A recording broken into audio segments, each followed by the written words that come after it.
Okay, are we ready? Rolling?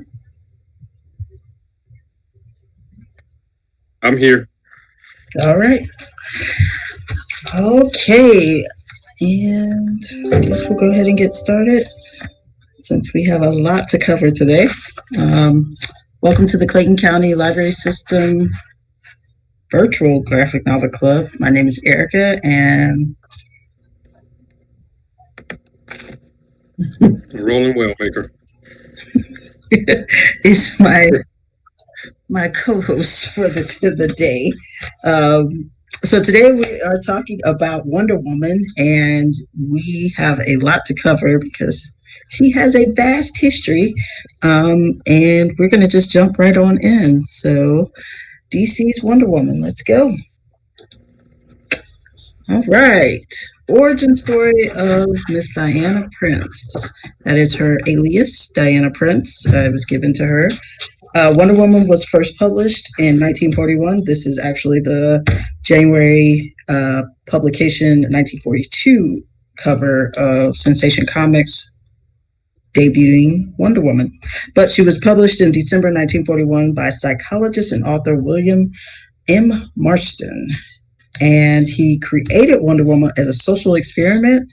Comics in the 1920s were filled with graphic violence, sex, and sex against women. So the All American Publication Company, which later turns into DC Comics, is founder Maxwell Gaines hired Marston to defend comics. Marston at the time was a renowned psychologist. He also created the first lie detector test. And so he thought that comics were a great educational tool. And with the right heroine, he made a point to make his hero a woman. And he said that the theory was that comics were overtly masculine and they needed to be balanced with strong female characters. So Gaines gave Marston the job to create the first female superhero, and Wonder Woman was written as a strong heroine who successfully used love as her primary weapon. Um, Critics often decried that the regular discipline of bondage and other imagery was a little bit explicit. A lot of the early comics of Wonder Woman, there's a lot of tying up, a lot of women being tied up, some by Wonder Woman, some just by bad guys. And so they just thought it was critics thought it was a little bit sexual, but it was a success, and Wonder Woman was born. And Marston died in 1947, but the publication continued after his death, but it went through a drastic change. Throughout the 1950s, she was transformed from a warrior princess into, they basically domesticated her after his death. And she was more of a, uh, she focused more on her romance with Steve Trevor and her being a model and actress when in the early depictions of her, she was a warrior who worked for the army and did all of that type of stuff. So it was a domesticated shift in the 50s, changed in the 60s. And we're going to talk about that a little bit later. She was more of a spy. And then in the 70s, you had the women's movement happening at the same time. So they kind of tried to downplay Wonder Woman and her powers, and that didn't go well with women. Women actually backlashed against it and basically said, we want the strong warrior princess that we had. And so they redid her story again, and today she has a surge in popularity today. We have the movies and TV and all of the things, but she's been made an honorary ambassador by the United Nations, and which there's no other fictional character that's been given that status. And she has also, look at my notes here. Yeah, she was 2016 named UN ambassador, but She has a huge following now. So she's come a long way since 1941, and Roland and I are going to go back and forth again to cover some of that as we are looking at her character. All right, so powers and abilities. Wonder Woman has super strength like Hercules. She has the bracelets of victory you see there. She can deflect bullets and things like that with her bracelets. She also has her trusty golden lasso of truth, which was a gift given to her. And she has her sword of Hephaestus, who created her sword for her, but it is not presented. As you can tell, she is based off Greek mythology, so that's why there's, like I said, Hercules. She has the knowledge of Athena. She has the beauty of what's the beauty of Roland? I can't remember. What's the lady's name? Goddess of love. Aphrodite. Yes. Yeah, Aphrodite. Aphrodite. Yes. And Hephaestus, who creates her sword, he creates all the weapons for the Greek gods. He is the creator of her sword. She's a skilled fighter. She was actually trained by Ares, god of war. So, hey, she has a lot going for her. You see her outfit there. She has the golden tiara. At some point in time during the comics, it used to be used as a weapon. Not so much these days. It's really just her. She's queen of Themyscira. Yeah, she's queen of Themyscira. So it's not used as a weapon as much as it was back in the early days of her comic. She, of course, Lasso of Truth. When she first started out, her uniform was the red, white, and bluish because she was fighting against the Axis. It was World War II, so it kind of had a patriotic core to it. And she has changed her suit a little bit. You can see the red. What is this? She still has the blue and the sort of, it's just she has the gold, the red, and the blue now. The belt there representing her W of Wonder Woman changed a lot since the previous slide with the stars and stripes, sort of making her a fighter for America, but more now she stands for fighting for justice around the world. All right, and they also gave her the name Diana Prince. Diana Princess they shorten it to Prince, just kind of to give her a little bit of an alias, but really now she just goes by Wonder Woman. No alias. All right, so I'm going to get into a little bit of her storyline. This one is exhausting, so stay with me. And Roland, feel free to jump in anytime you want. So right here we have Pre-Crisis. We have, like I said, this is her first issue of Sensation Comics. Pre-Crisis is Bronze, Golden, and Silver Age comics. So anything from the 40s, 50s, 60s, into the 70s. Pre-Crisis is anything before the 80s. She was born on Paradise Island. That's what it was called. And she was molded from clay. Her mother, Hippolyta, yes, was granted the gift of a daughter from the gods. And that daughter was Diana. She goes into a war meets the island, and Steve Trevor is stranded on Paradise Island. Diana rescues him. She is then notices that man's world is at war, and so she wants to go and help. And she took on the secret identity, and it was an army secretary called Diana Prince. She was also, during this time after the war, during the war she fought Nazis, and she was a spy. She had the Holiday Girls, which was led by Etta Candy, who was a secretary also, and a good friend of Steve Trevor's. She was actually Steve's secretary. Her role has changed over the years too, and she was considered Diana's sidekick. During the 1950s and 60s. I'm sorry, going back to after World War II, she became a part of the Justice Society of America.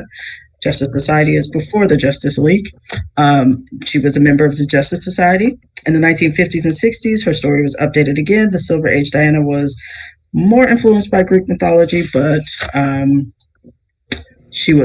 during this time, she became a founding member of the Justice League of America. That's with Superman and Batman and Wonder Woman. They were the founding members, and also Martian Manhunter, Green Lantern, Aquaman. I believe that was it. There were 6 of them. She came to man's world during this time. During this time, also Themyscira, Paradise Island, moved to a different dimension. She lost her powers during this time. This is that 1960s, 1970s when they stripped Wonder Woman of her powers, and there was an uproar from the women's movement and saying that she shouldn't have been stripped of her powers. They also gave her more spy-like clothing. They gave her a leather jacket and leather tights, so she could be more of a spy with no powers. And women at the time absolutely hated that. So back to the 70s in the Bronze Age, they move her back to the military, give her back that backstory, and they gave her back her costume of the red, white, and blue stars and stripes there. But they made it just a little bit more 70s-ish. Yes. Okay, so post-crisis, if anybody is familiar with the DC history, there was something called Infinite Crisis that happened in 1985. Infinite Crisis closed a lot of those. There's a lot of DC comics that you had Earth 1, Earth 2, Earth 800 and something. Well, what DC did in Infinite Crisis on Infinite Earths was Crisis on Infinite Earths, I'm sorry. They closed a lot of those Earths. Basically, they blew up a lot of those Earths, condensed their stories to certain Earths with certain heroes. And post-crisis, you get this new Wonder Woman, who was written by George Perez. We've talked about George Perez before. In the 80s, he was hit after hit for DC. He had started off with the new Teen Titans in the early 80s. In 1986, he takes over writing for Wonder Woman. As you see here, this is the first cover of that series that he took over for him, and you have Wonder Woman there. Her new costume, you see the big W in the middle, belt, stars and stripes still. They got the stars on her leotard. No, I guess those, on her outfit. And then you have her surrounded by some of the other women of Themyscira. This is the time where he renames Paradise Island and gives it an actual name of an island. And we have Wonder Woman, and you see that nice little outfit there. If any of you have been paying attention to Wonder Woman 1984, that outfit there is very important because that's one of the outfits that she wears to fight a certain enemy. So that should give you a little bit of a preview into what you're going to expect in Wonder Woman. But during this time, when DC reboots it, they take away Steve Trevor. There is no love interest for Wonder Woman. She's an independent woman, not chasing after love of Steve Trevor. She is a gift from the gods, still fashioned from clay. Her mom, the Amazonians he rewrites the story of the women, the Amazonians, and makes them, they were at one point slaves to men, and they cry out to the gods to grant them strength to fight their masters, and they basically massacre a whole area of men that had them enslaved. Once they fought for their freedom and won the war, the gods felt so bad for ignoring them for so long, they gave them an island, Themyscira, who is no man would ever inhabit it. So that's where that folklore comes from, where no man has ever stepped foot on Themyscira, and no man would ever inhabit that island. And that was a gift from the gods, just so that they could, pretty much apologize for what these women went through. She has no secret identity. She's just Diana and she's just Wonder Woman at this point in time, and this new reboot of her. We're introduced to not new characters, because Cheetah is not a new character, but this Cheetah is new. She's Cheetah 2, post Crisis, and she is Barbara Ann Minerva, who is a power hungry archaeologist, steals Diana's lasso of truth. When it's returned, Zeus offers Diana godhood if she would have had to sleep with him. She refuses, spurned by her lack of gratitude. As a gift, Zeus then forced Diana to undergo the challenge of the gods. So that is one of the storylines, the challenge of the gods, and she becomes a better warrior and a better superhero after that. And if you look at any of her essential storylines, that is one of the ones that is mentioned quite often. In this go round, she's fighting more gods and monsters instead of some of her traditional bad guys that she's fought in the past.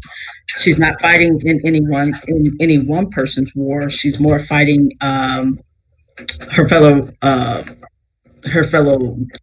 pretty much people who are on her level. She takes over as leader of the Justice League in 1994 after the death of Superman. Superman is killed in 1993 by Doomsday. It was a tragic event. I had all of the issues as a kid when Superman died. So she takes over the Justice League after his death and becomes their leader. She also lost Themyscira during this time to the trickster god Circe. Roland's going to talk about her a little bit more.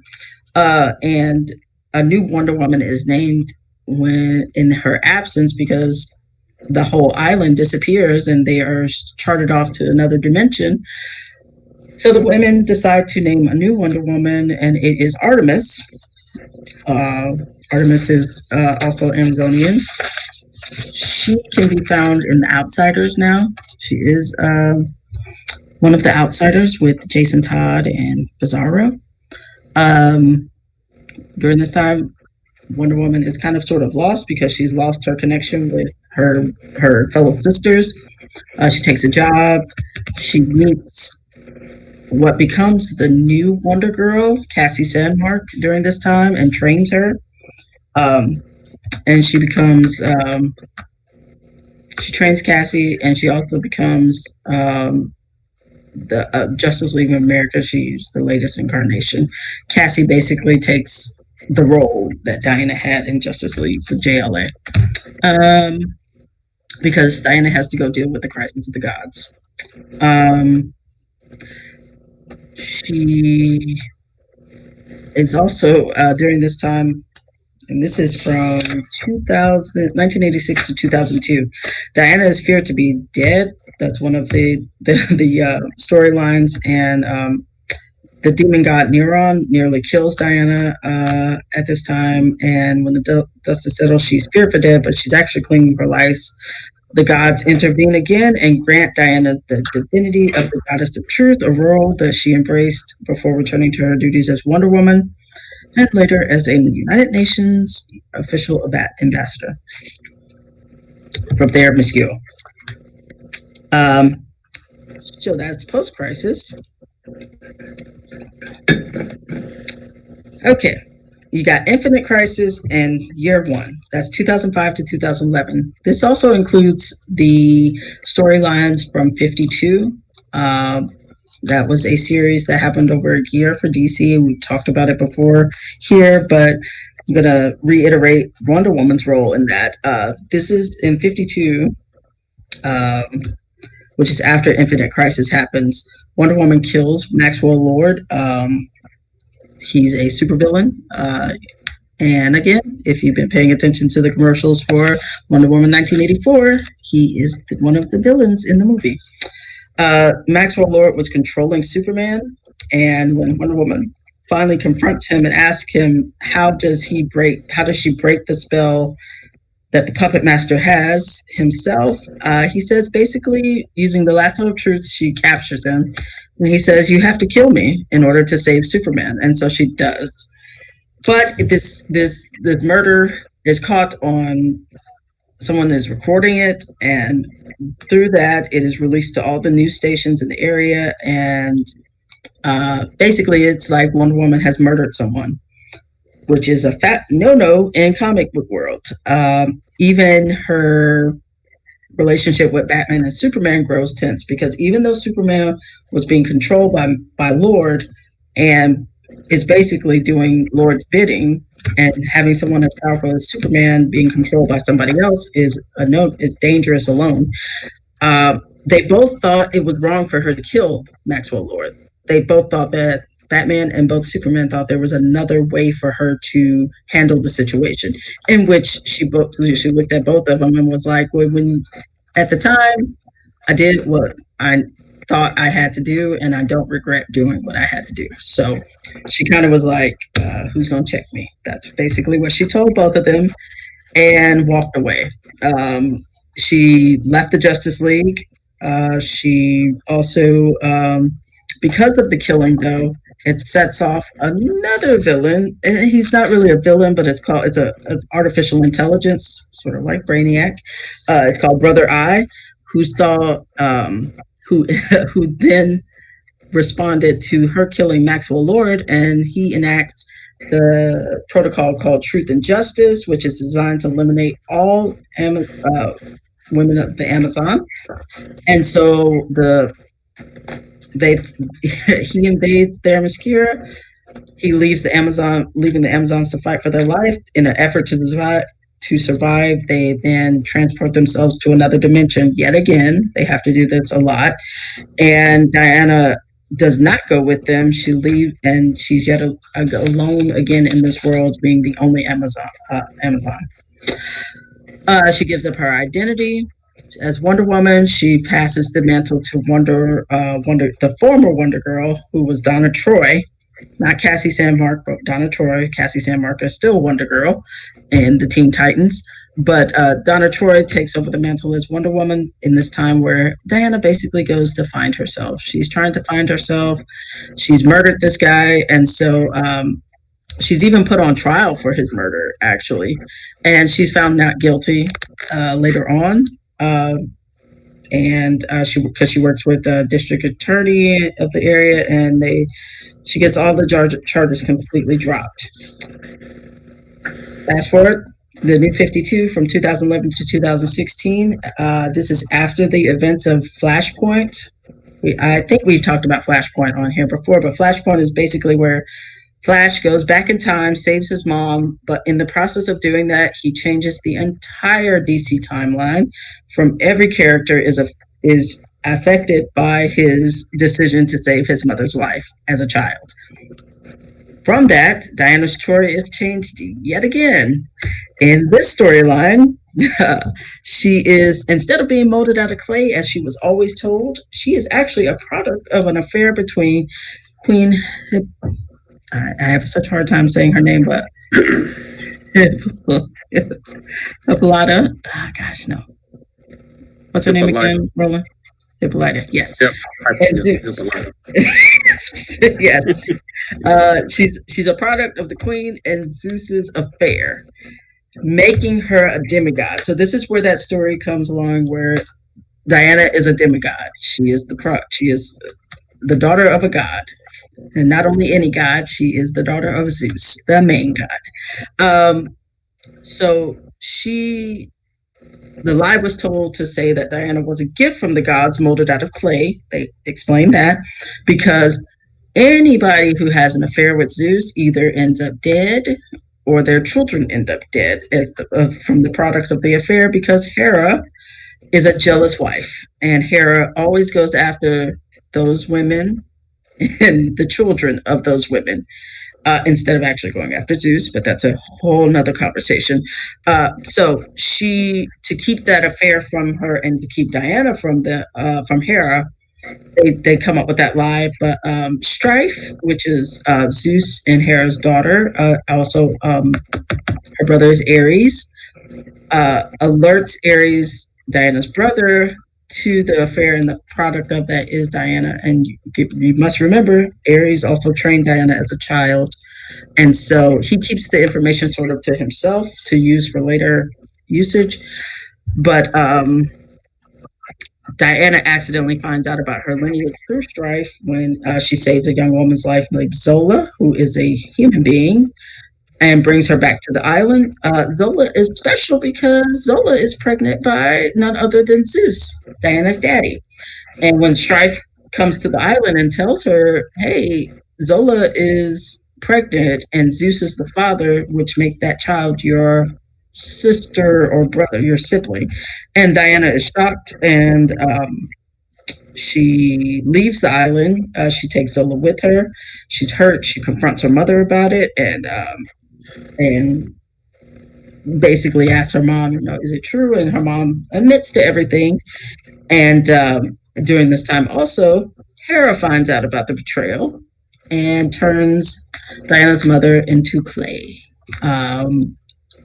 And in the mayhem and the confusion, Zeus disappears during this time, leaving his throne up for grabs. And Apollo, another one of Zeus's sons, covets the throne, but you also have Zola to think about. So Diana is trying to keep Zola safe in London after she's left the island, not knowing that her mother has been turned to clay. And so if she can keep Hera off of her trail, she basically stirs up the gods to have them fighting over Zeus's throne in his absence, while also trying to keep Zola protected and to find Zeus because he has disappeared. So she's trying to find her dad also. But in this time also, Diana ends up defeating Hera and Hades, who's Zeus's brother. But she has to make a deal with Hades to have him and Poseidon sit on the throne. Wonder Woman gives up the throne because she does win. She was going to be queen of everything. But to save Zola's life, she gives it to Hades and Poseidon, Zeus's brothers. But also during this time, in the wake of all their confusion, they have awoken someone who has been in exile for a very long time, who's called the Firstborn. He comes back and is looking for that throne also, and Wonder Woman ends up killing Ares at this time because if not, and takes up the mantle of God of War. If she hadn't killed Ares, Firstborn would have become God of War, which would have gave him direct line to the throne. So she kills Ares, another killing for her, but it was for, again, she saw no other way. And lastly, we're going to get to the rebirth. They have done her yet again, 2016 to present. That's the cover we have here. Her origin story and history were clarified. She was no longer a clay idol, no longer a demigod. She's just daughter of Hippolyta. Yes, Hippolyta. And Steve Trevor is back. He crashes onto the shores of the island.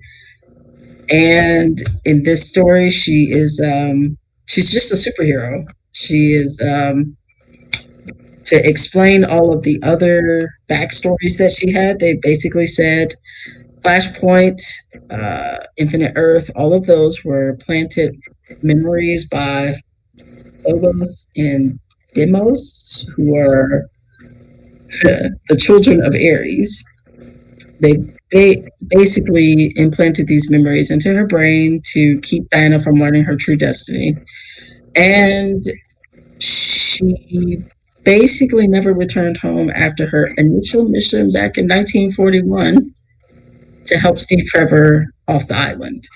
So, with Steve's help and his commanding officer now, Etta Candy, and with the help of Cheetah, Barbara Ann Minerva, And Ares himself, she fights her way back to Themyscira to defeat Phobos and Deimos and reunite her mother with, since her journey began.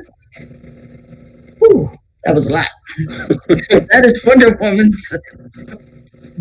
Woman's story and her different origin stories. And like I said, now she's just a superhero. And Steve is back, so she's dating Steve again, and Etta is back, but Etta is a commanding officer of Steve, so she's basically Steve's boss instead of his secretary this time. And her comics have gone back to very female forward, being a strong female character and a strong hero.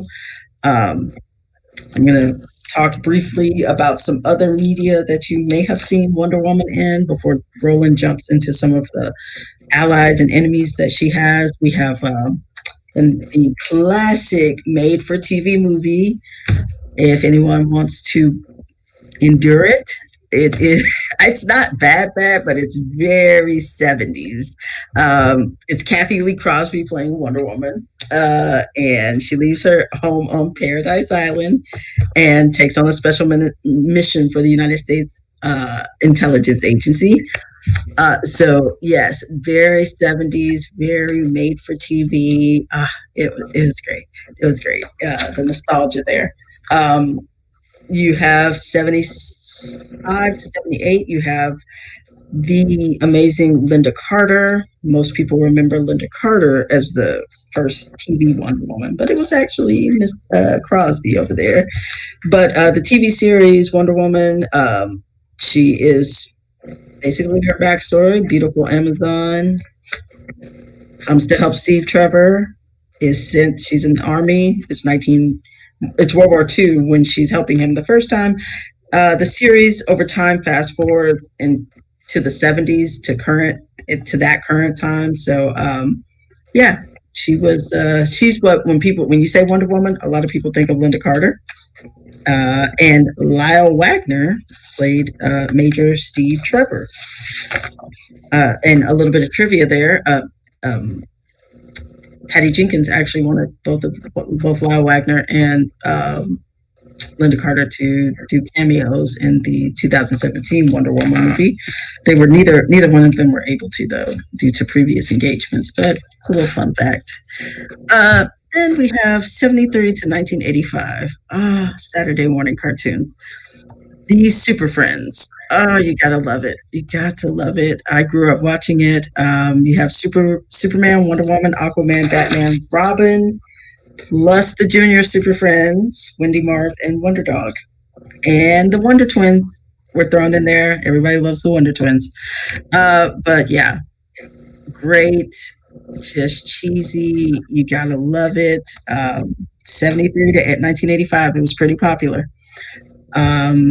In 2001 through 2004, a reboot was on Cartoon Network, Justice League, which then spun off to Justice League Unlimited in 2005 through 2006. But it was animated, action-packed. It originally included only Superman, Batman, Wonder Woman, Green Lantern, Flash, Hawkgirl, and Martian Manhunter. They were the Justice League. When Justice League Unlimited came around, they included all of those extended characters that's ever been in the Justice League. And it was a great show. I own all of the seasons of it, but it's also on DC Universe if you want to watch it. Then we have in 2009, DC released first big ever Wonder Woman animated film. It was a big deal back in 2009. She again comes from the mystical island of Themyscira. She comes to the corrupt world of men to help good old Steve Trevor. And the god of war is Ares has escaped. He has unleashed global chaos and destruction. And with Steve Trevor's help, she comes to help Steve Trevor. And she comes to the United States to battle Ares. This was a big deal also because Kerry Russell voiced Wonder Woman during this time. We have 2017. That was the first full feature film to hit theaters in 2017. Um, Chris Pine plays Steve Trevor. They moved it from World War II to World War One. The producers and the director had their reasons, but they felt as though World War One better represented Wonder Woman coming out of hiding because it was the first time that all of the world was at war. So they felt World War One would be better than World War Two. Just to see that it was no way that Themyscira would not be just at all could ignore a war that big. Like it had to come to their island, and which it did when Chris Pine or Steve Trevor crashed into the island. And another little fun fact for this one, Patty Jenkins was the first female director to be entrusted with a big budget superhero movie. It was 2017. Yes, we shall all just let that pond sit there for a second. 2017. But not only did she do a great job, the movie grossed way more than they spent on it. So that's why she's back for number 2. She got her job back. 2019, we have Wonder Woman Bloodlines that was released last year. Great story. Not really an origin story for her, but more of her coming from the island. Well, yeah, I guess it was another origin story. So she comes to the United States. There is a archaeologist that she's working with at this time because of her age and being a representative, basically an ambassador for Themyscira to the rest of the world. She comes to the United States and is sitting with this archaeologist to basically study her and her people. In the process of that, the woman's daughter makes a deal with the wrong person, and her mother ends up getting killed. And Bloodlines, she is the bad guy there, is the one with the wings. It's kind of cool. But yeah, good story. It's on DC streaming now. Came out last year, went straight to DVD. Not bad. And then you have this year's pick of Wonder Woman 1984. This is, again, I talked about Maxwell Lord and Cheetah earlier. 1984 takes place in 1984. So the first movie was World War One. We have skipped many, many years, and she is still looking her youthful self. And she meets Maxwell Lord and Cheetah, and must square off against them. So hopefully we get to see what happens in October. I've not heard yet if that's still going to happen. That it's supposed to be released October 2nd, so that's next month. Theaters are back open, but I don't know. Warner Brothers may push it back again. So yeah, but that is all I have. I'm going to turn it over to Roland so he can start talking about some enemy allies and villains. Okay. Let's jump on into this. The first one that we're going to talk about is Hippolyta, and that is Wonder Woman's mother and the original queen of Themyscira. Now, the way that she got to be queen of Themyscira is because before Flashpoint, it was said that the island was created by all of the Greek goddesses getting together and basically creating these beings from clay from the seabed. And she was basically the first one to swim to the surface.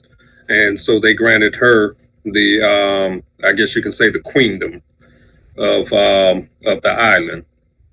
Now, she basically had an affair with Zeus, like Erica said earlier. And basically to avoid not only the wrath of Zeus, but more so the wrath of Hera, they claim that Diana was born from a ball of clay. And this has basically been put into many of the different storylines. I can't remember which one specifically, but when she was made of that clay, when she was brought forth from the ball of clay, it was said that she was in direct contention of being the next, basically, god or goddess of war. Um, Hippolyta actually met her fate in one of the story timelines when Hera actually discovers the treachery of Zeus. And like Erica said before, and if you're familiar with Greek mythology, Hera never went after Zeus. She would always scold him, but she never went after him. She always went after the innocent women that Zeus had tricked or duped into becoming his secondary. And basically, what ends up happening is she turns Hippolyta into a statue of clay, and she is dissolved within a storm, and therefore allowing her to become one with the island. Okay. You can go to the next one, Steve Trevor. We've talked a whole lot about Hippolyta. And Steve Trevor, one of Wonder Woman's first friends out from the outside world, and in the way that they show it in the movies is just one of the ways that he becomes a friend to Wonder Woman by him crashing his plane on the island during a dogfight between him and several enemy fighters. Now, what a lot of people don't know is that Steve Trevor was actually the founding and acting director of Argus. He was put in place by the president at the time, and after a while, he relinquished that role. He still worked for Argus, but he didn't want to be in command anymore, and that's when Amanda Waller was basically put in place. She basically formed the Justice League of America. There are several iterations of the Justice League. You have Justice League International, Justice League Dark, Justice League of America, Justice League International. Well, he was placed in charge of Justice League of America because Amanda Waller did not trust the original Justice League, mainly off the point that Superman was an alien and nobody trusted the aliens. So Justice League of America was a group that Steve Trevor headed up, and normally they worked with the Justice League, but they were basically Amanda Waller's counterbalance in case the Justice League ever went rogue and decided they wanted to do something on their own, which they often did because they weren't really worried about Amanda Waller.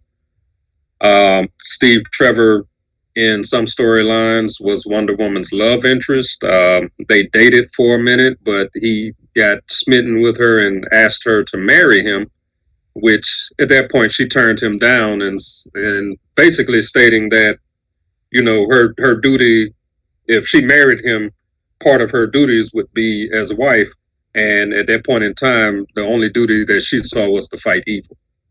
So they remained close friends, but they never got married in the main timeline. The next ally would be Superman. At the time, he was known as Earth's most powerful hero. He was a founding member of the Justice League, and he was one of those that we call the Big Three. And the Big Three consist of Superman, Batman, and Wonder Woman. They're the linchpin for the Justice League.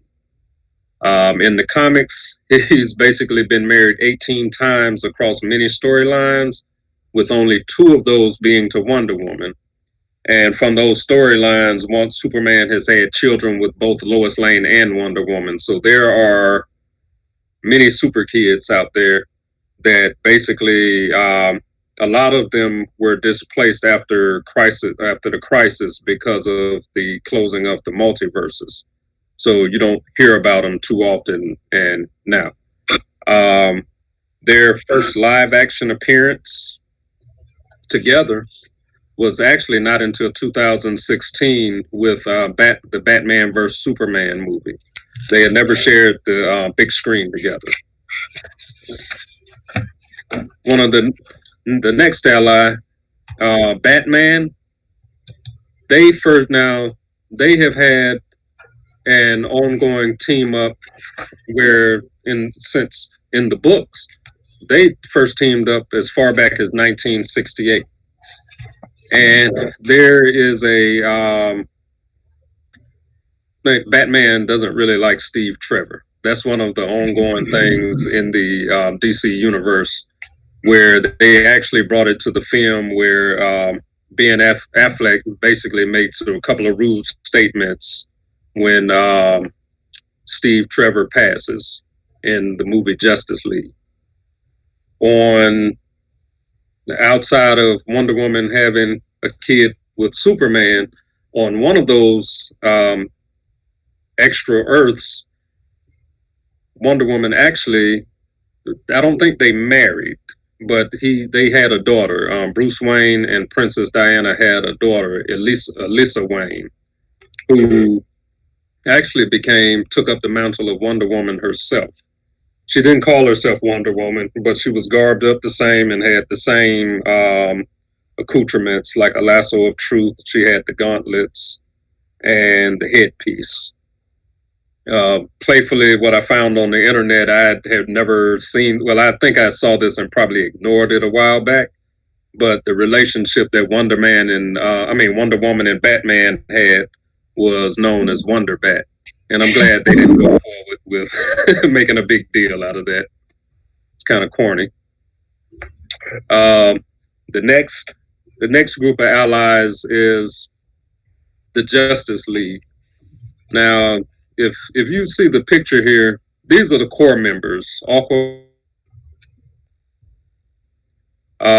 Superman, Batman, Flash, and Cyborg. That's the current iteration of the core members of the Justice League. But as you can see in the background, we have people like Green Arrow, Hawkman. There are a couple of them that I can't recognize, but I see Atom back there and Deadman. Those are just some of the members that she worked with.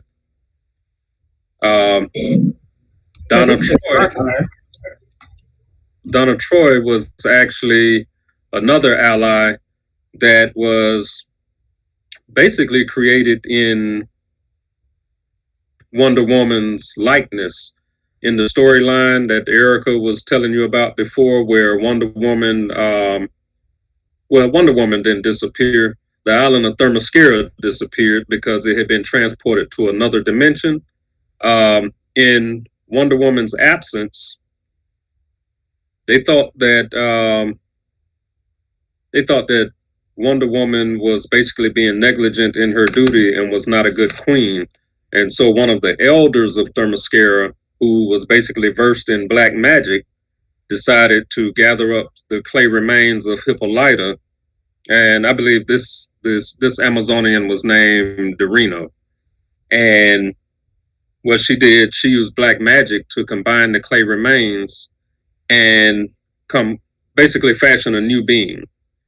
In that storyline, Donna Troy basically challenged Diana's claim to the throne of Themyscira and murdered dozens of the Amazonian slaves, which were all men. When Wonder Woman is actually able to put her in check, she gets the lasso of truth around her and basically lets her see the failure of her ways and the fact that she was being misled by Dorino. And Donna Troy basically changes her ways. She removes herself from Themyscira, comes to the New World, and basically becomes a founding member of the Teen Titans. And her story jumps off from there. Let's get into a couple of her enemies. The first one being, and one of the original enemies being, Cheetah. Even though there have been 4 different versions of the Cheetah, the one that we are most familiar with would be Barbara Ann Minerva. And that is the archaeologist that basically she's on a treasure hunt. And she has heard of the island of Themyscira and Wonder Woman and the Amazons and everything. and she's on a hunt for the lasso of truth because she wants to add it to her collection of historical items. Basically, after that hunt for the lasso of truth fails, she gets it in her hands for a moment, but she ends up having to relinquish it. So she, over the years, she basically forgets about the lasso of truth and becomes more interested in besting Wonder Woman in battle because basically she has a bruised ego and Wonder Woman constantly defeats her.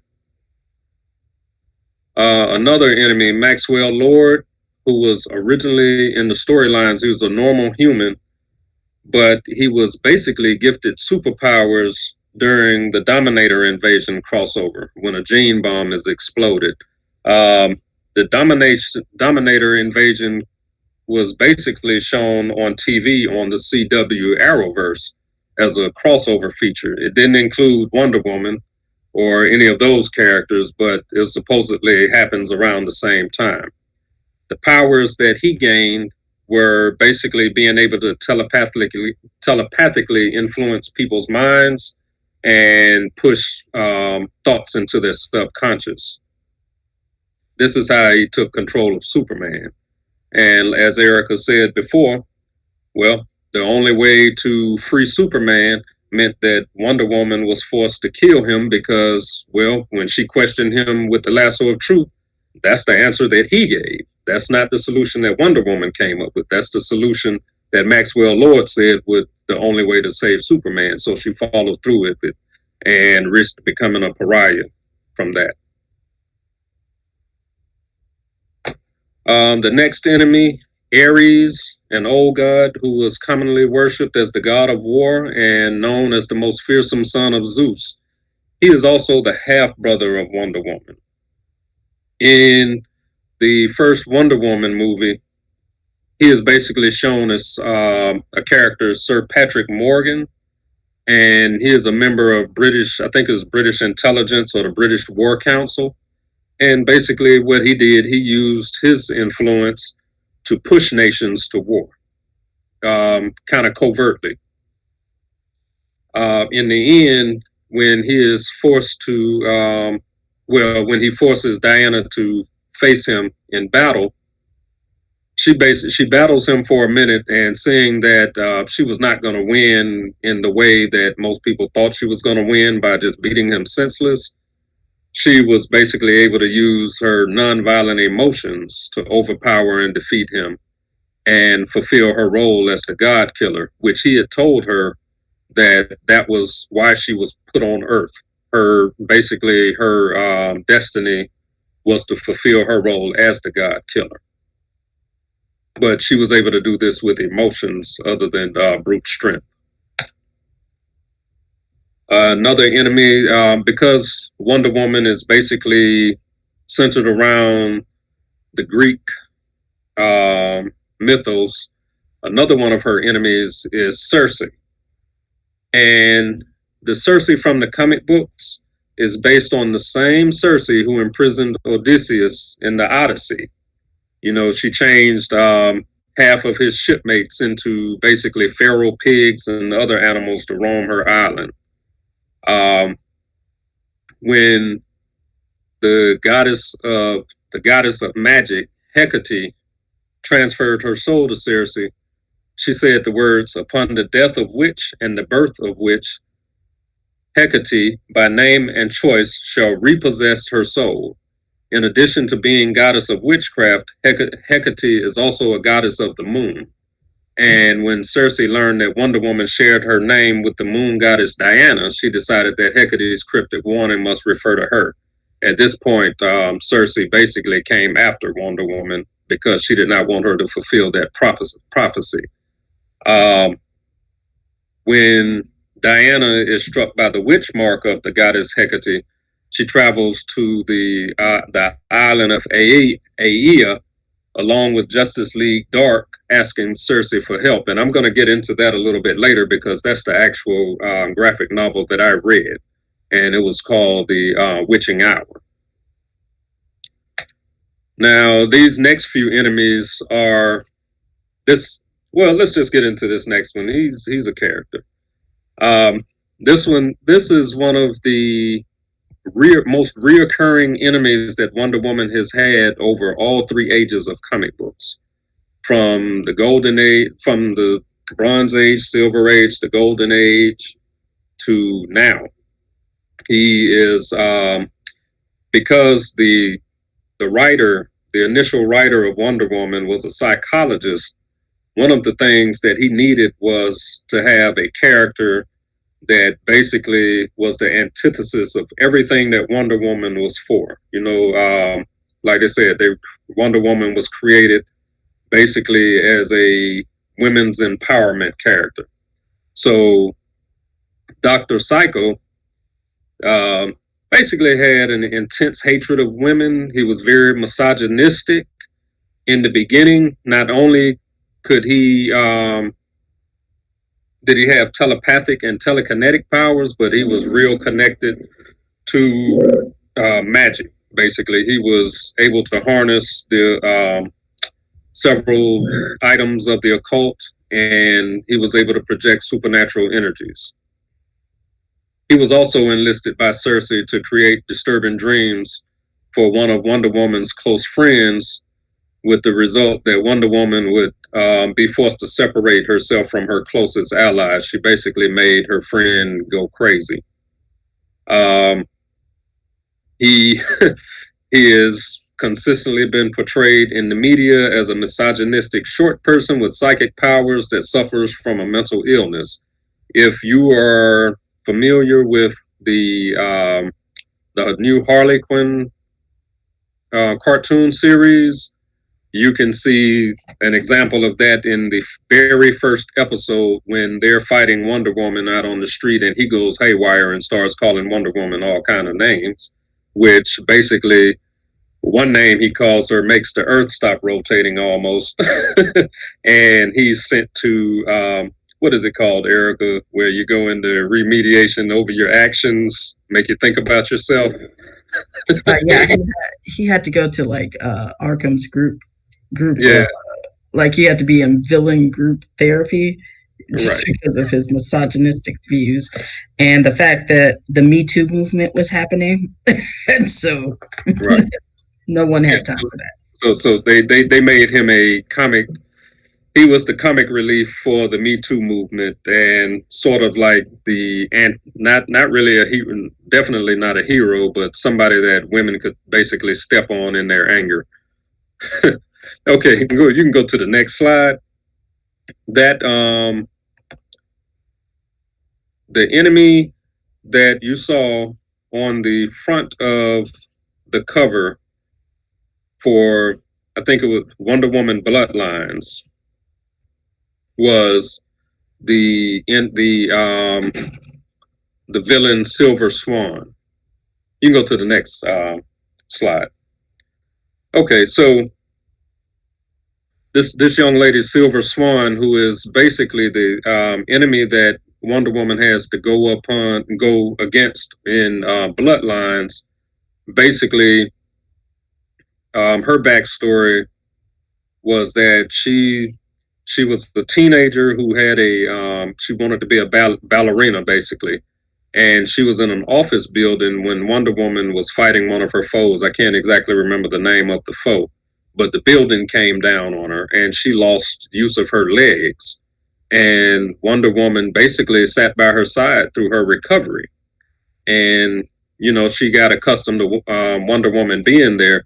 But what ended up happening is some more tragedies occurred around the world, and Wonder Woman had to leave her bedside, and she didn't return for a long time. And what ended up happening is Silver Swan basically saw Wonder Woman on TV um, getting cozy with another family that had gone through a similar tragedy. And she basically felt like okay, so this is Wonder Woman just does this for publicity. I was not special, and now she has this big what's the word for it? She Grudge. Yeah, she has a big grudge against Wonder Woman over this, and the doctors basically tell her that, hey, there's there's a cure for you. It's an experimental cure where we can put nanites, we can inject nanites into you, but through your sheer mental control, you're going to have to get them to repair your body. And the operation was successful, but the nanites caused her psyche to split. So part of her is just this regular teenager who's basically unsure of herself, still has dreams of being a ballerina. But then there's an unhinged side of her that basically, when she's Silver Swan, she had a lack of control of her anger, basically, and she comes after Wonder Woman over that. The next enemy is Giganta, which is actually in the comics is the wife to Dr. Psycho. Now, they are separated, but if you've read the comics, Giganta, you would know that Giganta is not really, well, she's a woman now, but that is not what she started out.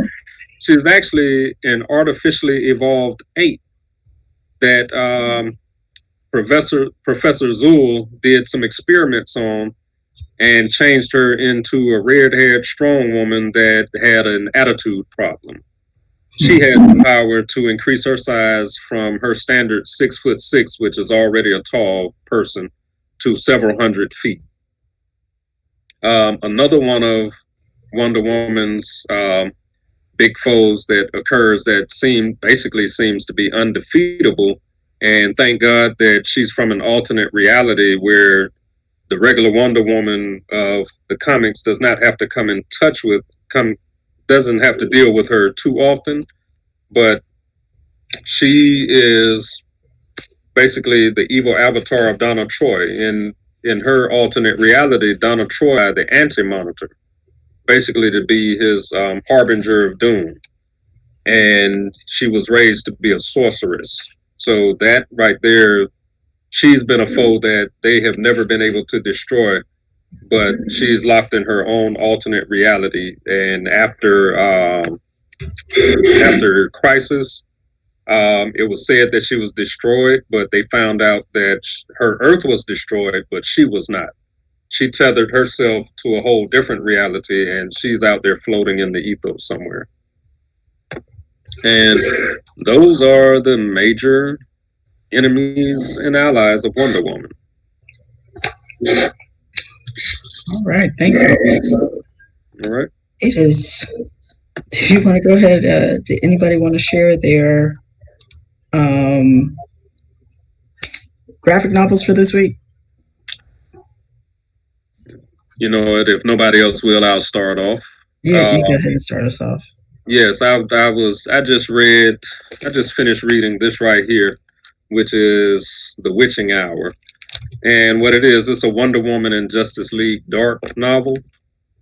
And it basically starts when Wonder Woman was a young girl, probably around the age of 12.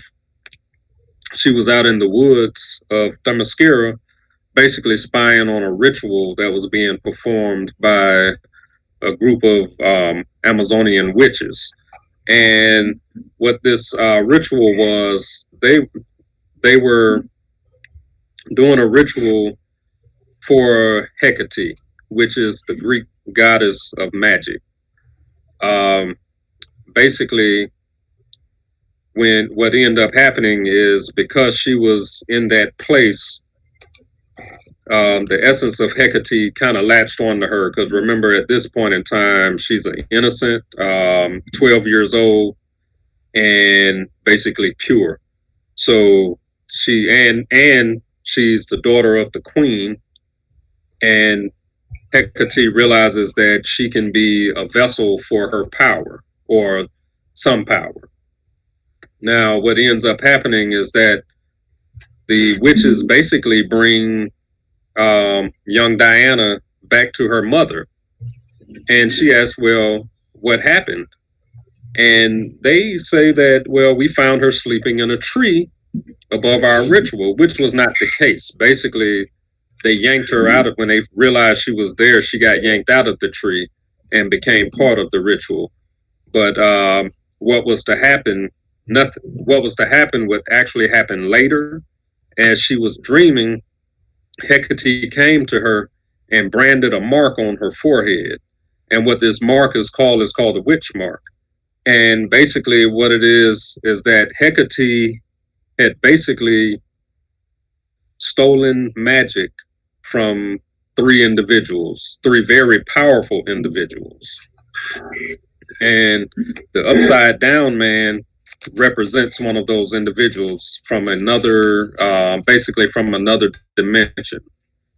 Now, what ended up happening as she got older, well, first, let me say this. Hecate chose these individuals to place this power in them, to spread it out for one, to hide it from the individuals that she stole the power from, so that at a point in time in the future, at her choosing, she could basically call on this power, and these individuals would have to respond because they were the vessels that she chose. Now, they we fast forward to present time, and Diana and Zatanna, which is one of the sorceresses that is part of Justice League Dark, basically fought the Upside Down Man, which they found out to be pretty much unstoppable. So they had to retreat. Now, when they started at, I think Superman and Batman, or a couple of the members of the Justice League, started asking, well, how did you defeat this foe? Or are they completely defeated, or what? What's the deal with it? They could not answer the question. All they knew is that they were in the here and now, and they didn't have to deal with it. But what ended up happening is they did not defeat the Upside Down Man. They escaped from the Upside Down Man, and Hecate basically wiped their minds so that they would not remember the situation. And even after the questioning session, Hecate erased the memories of all of the Justice League so that they would just kill that line of questioning. They wouldn't even worry about it. Later on in the storyline, basically as all the magic is being pulled from certain beings, Wonder Woman is basically activated. She's called upon, and she almost destroys the Justice League, because of the unleashing of the power. The only people that could basically come in and help would have been the members of Justice League Dark. So you had Zatanna, Swamp Thing, I can't remember his name. I think his name is Bobo. He's the monkey detective or whatever, and they are trying to help her, but they realize that there's nothing that they could do basically to help her. So they go search out a group of witches that when they basically find them, they have all been slaughtered. And there's a familiar face on site already in John Constantine, who, when he recognizes Zatanna, he jumps up and shows her a lot of affection, saying this may be the last time that he's able to do it, because the reason why all of these strange things are happening is because it's the witching hour, and they'll probably lose all their lives soon. So once they understand that Wonder Woman has basically become a vessel, or has been a vessel for Hecate's power, they only know of one person that they can go to ask for help, and that's Cersei, one of Wonder Woman's longtime rivals. Cersei, of course, attacks them on first sight, but when she realizes that Wonder Woman has the witch mark branded on her forehead, she changes her mind and decides to try to help them. At this point in time, the witch mark has become active, and Wonder Woman's consciousness has been sent to another realm where she is basically, she's not at one with the realm, but she can basically feel her way around it. and it's basically a realm of subconsciousness where she runs into two other entities, and come to find out those two other entities are basically aspects of Hecate herself.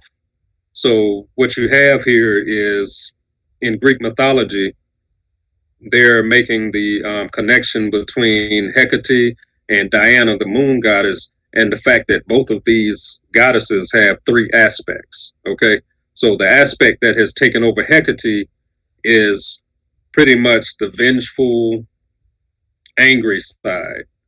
Now, she has basically locked her other two aspects away, but with Diana being in this subconscious state, she can access them, and they're telling her that, hey, you need to gain control of this.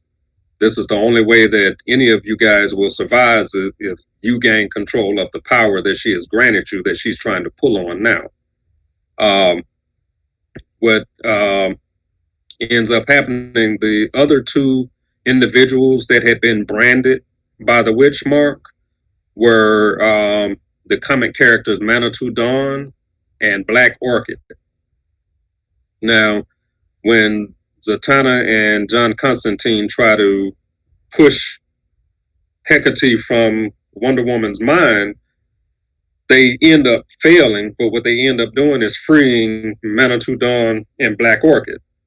And they let Constantine and the rest of the gang know that, hey, the center of all magic on Earth, one of the biggest centers, is Nanda Parbat. And that is, the home of the League of Assassins, basically.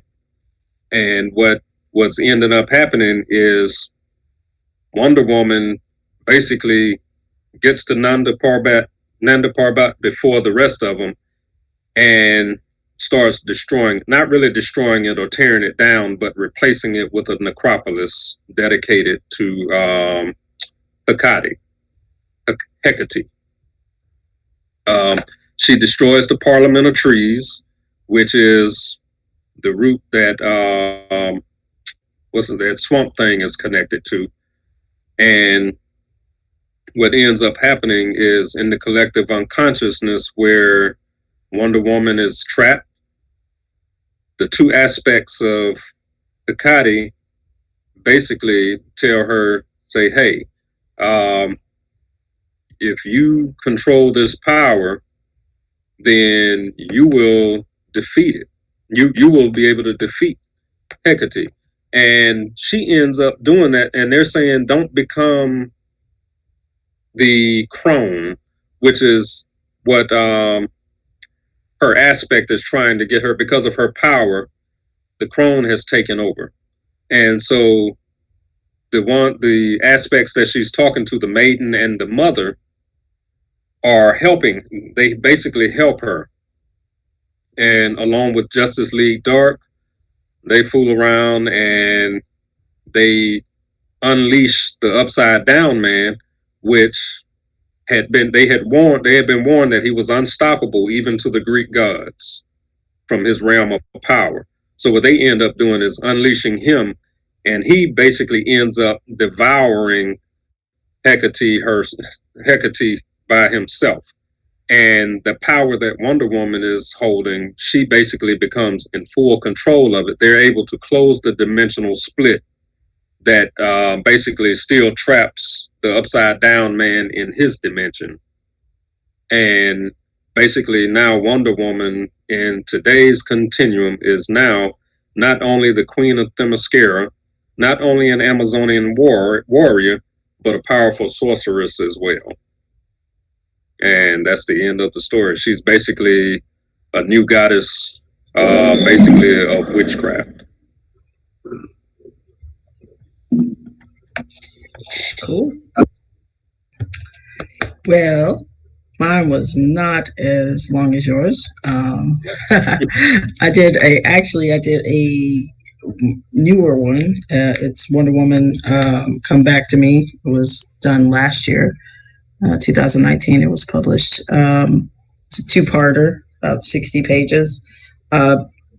So this is during the rebirth era of Wonder Woman. So as I mentioned earlier, Wonder Woman is just a superhero, warrior. She is a queen. She is all of those things. And she and Steve are at this point dating. Steve Trevor is a test pilot. He is still a military man, but what he has a mission to test this new aircraft that the military is trying to see, and if they want to produce more of them. So Steve is about to go out on this mission, and he and Wonder Woman are hanging out. And Etta Candy is in this edition also. She is Steve's boss, commanding, his commander. So Steve is supposedly flying this test mission. It's from point A to point B, pretty short along the East Coast, supposed to end up in Florida. No big worries. Steve and Diana hang out. He goes on this test flight and does not get back to her. And so Etta gets a phone call. Etta and Wonder Woman are roommates at this time. Etta has some work being done on her place, so she's rooming with Wonder Woman, and she gets a phone call from her commanding officer telling her the plane never arrived in Florida. So she and Wonder Woman go out on Wonder Woman's invisible jet, because I did forget her invisible jet. That was produced around the 1960s. She got this cool jet. It's invisible. It's great. So they are looking for Steve because he's gone missing. The whole flight crew has gone missing. It's like they disappeared off the face of the earth. So they kind of follow the flight pattern, and somewhere along the way end up in the Bermuda Triangle. And when they get to the Bermuda Triangle, well, that's where Steve's plane went down. And the Bermuda Triangle has a lot going on there. So you got Neanderthals there. You have these huge dinosaurs there. It's like everything in history that's been wiped out, including people, including villains and heroes, are in the Bermuda Triangle. So Etta and Wonder Woman crash into the Bermuda Triangle and try to find Steve. And they first encounter a giant cheetah who's wearing that test plane around his neck as if it's jewelry, along with like this huge chain, and who can talk. So that's another thing Wonder Woman can do. She could talk to animals. That's another one of her powers. But yes, he could talk, and he basically tells him that, yeah, a plane crashed here. Not only are there Neanderthals, they have weapons. And not only do they have weapons, they have modern weapons that they should not have. They're also another guest star in this series. This graphic novel is Jonah Hex. Jonah Hex is a DC character who is from the Wild Wild West of history. I believe he is dead now in the DC history because his daughter, Jenny Hex, has taken over the mantle of the Hex family. He had a daughter who didn't know that was her dad, and then she is a member of the Teen Titans at this point. But yes, he is dead, and so he is also in the Bermuda Triangle.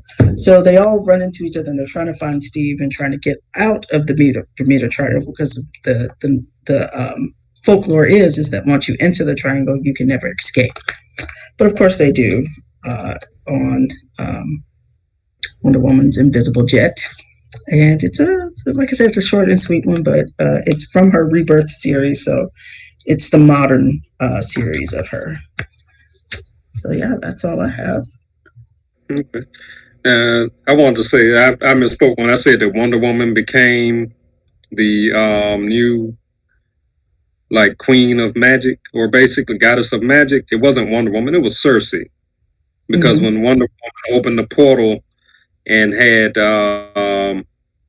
Hecate basically devoured, the power flowed from Wonder Woman and everywhere else to Cersei because there was one more witch marked that nobody knew about, and it was Cersei. So that should be an ongoing series, even though they've ended it so far. That's probably coming back. So we'll see it again. Yeah. Okay. Well, we have come to the end. We're a little bit over than what we usually try to be. We try to keep it at an hour, but like I said, Wonder Woman is extensive and her history is extensive. She's one of the biggest characters of DC, and so she had a lot to talk about today. But we have suggestions for our next meeting.